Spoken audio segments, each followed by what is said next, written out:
So, Ahmed, no, is Ahmed. That's what I said. No, you said Ahmed. Is Ahmed. Silence!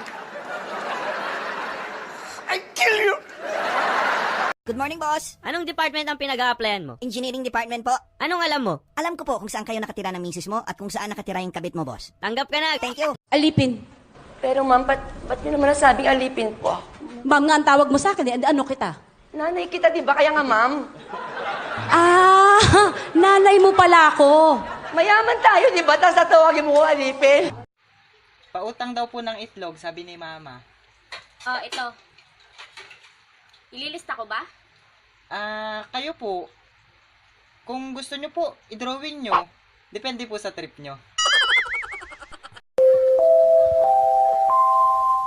Panawagan po sa nagmamay-ari na sasakyan na may plakang PJ128. PJ128. Plaka na lang po ang natira.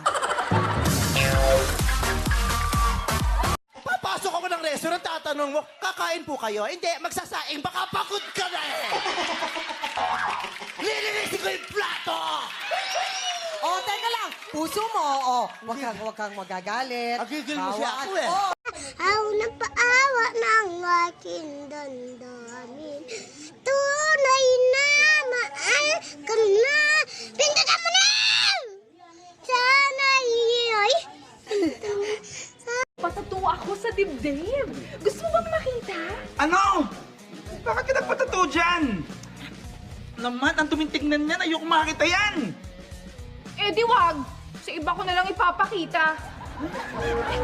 What is personification? Personification from the root word person. Wet infection.